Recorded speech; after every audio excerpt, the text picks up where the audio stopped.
नमस्कार बंधुरा आज आमी 4 धरनेर रेसिपि तैरी करे देखाबो। এই ধরনের সুস্বাদু রান্না খেতে দারুণ লাগে। এখানে আমি রুই মাছ নিয়ে নিয়েছি আর এখানে লঙ্কা জিরে আদা বাটা আর এখানে ছোট মাছ নিয়ে নিয়েছি। এখানে নিয়েছি পাট শাক,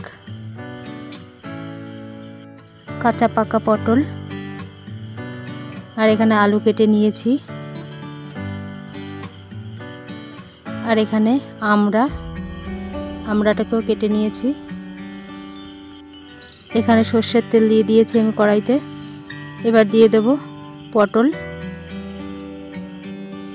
এবার দিয়ে দেব হলুদ লবণ। এবার পটলের সঙ্গে লবণ হলুদ ভালো করে এভাবে নেড়ে চেড়ে এবার পটলটাকে আমি ঢেকে দেব, তাহলে ভালো নরম হয়ে যাবে। পটলটা নরম হয়ে গেছে, ভাজা হয়ে গেছে পটলটা। এবার আমি নামিয়ে নেব। মাছে লবণ হলুদ মেখে নিয়েছি। পটল ভাজা কড়াইতে আমি আর একটু তেল দিয়ে মাছগুলো এবার ভেজে নেব।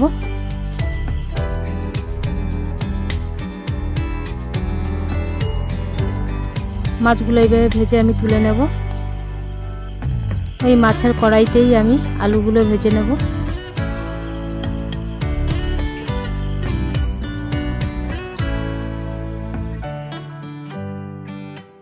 আলুগুলো ভাজা হয়ে গেছে, এবার নামিয়ে নেব আমি। কড়াইতে আমি আর একটু তেল দিয়ে দিয়েছি। এবার দিয়ে দিলাম জিরে ফোড়ন, তার সঙ্গে দিয়ে দিলাম শুকনো লঙ্কা আর তেজপাতা দিয়ে ভালো করে আমি এইভাবে নেড়ে চেড়ে নেব। এবার দিয়ে দেবো বেটে রাখা মশলা।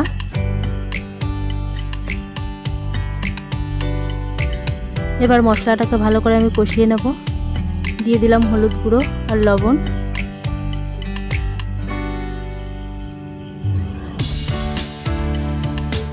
এবার দিয়ে দেবো আমি ভেজে রাখা আলু দিয়ে আমি একটু কষিয়ে নেব।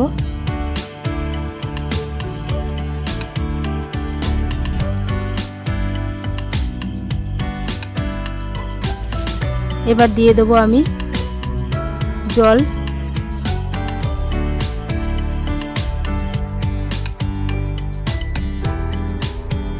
ঝোলটা ফুটে গেছে, আলুটাও গলে গিয়েছে।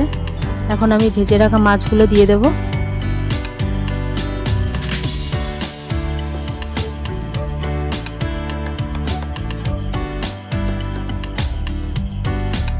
রুই মাছের তরকারিটা আমার হয়ে গেছে। এবার গরম মশলা দিয়ে আমি নামিয়ে নেব। দেখো বন্ধুরা, হয়ে গেছে তরকারিটা। কড়াইতে তেল দিয়ে দিয়েছি। এবার দিয়ে দিলাম জিরে ফোড়ন, তার সঙ্গে দিয়ে দিলাম কয়েক কোয়া রসুন।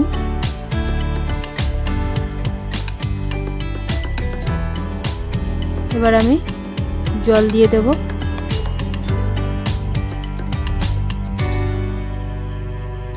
এবার দিয়ে দিলাম লবণ। এবার দিয়ে দেব হলুদ গুঁড়ো দিয়ে ঝোলটাকে আমি ভালো করে ফুটিয়ে নেব। এবার ছোট মাছগুলো আমি দিয়ে দিয়েছি।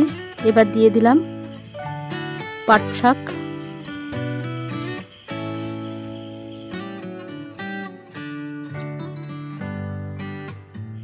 এই রান্নাগুলো একদম খাঁটি গ্রামের রান্না, খেতে দারুণ লাগে। আমরা কিভাবে তৈরি করি দেখো বন্ধুরা। কাঁচা লঙ্কাও দিয়ে দিয়েছি। পাট শাকের তরকারিটা আমার হয়ে গেছে, এবার নামিয়ে নেব। দেখো বন্ধুরা, হয়ে গেছে। আবারও কড়াইতে তেল দিয়ে সর্ষে ফোড়ন দিয়ে দিয়েছি। এবার কেটে রাখা আমড়াগুলো আমি দিয়ে দেব।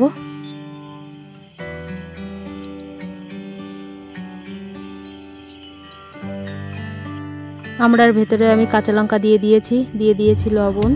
এবার দিয়ে দেব হলুদ। এবার ছোট মাছ দিয়ে দিয়েছি। এবার আমি সামান্য একটু জল দিয়ে ঢেকে দেব। দেখো বন্ধুরা, আমড়া দিয়ে মাছ দিয়ে খুব সুন্দর একটা রেসিপি হয়, খেতে দারুণ লাগে। আমড়াটাও আমার ভাজা হয়ে গেছে। এবার আমি নামিয়ে নেব। দেখো বন্ধুরা, সব রেসিপিগুলো আমার তৈরি হয়ে গেছে। তাহলে তোমাদের ভিডিওটা যদি ভালো লেগে থাকে একটা লাইক কমেন্ট শেয়ার এবং সাবস্ক্রাইব করে আমার পাশেই থেকো। ধন্যবাদ।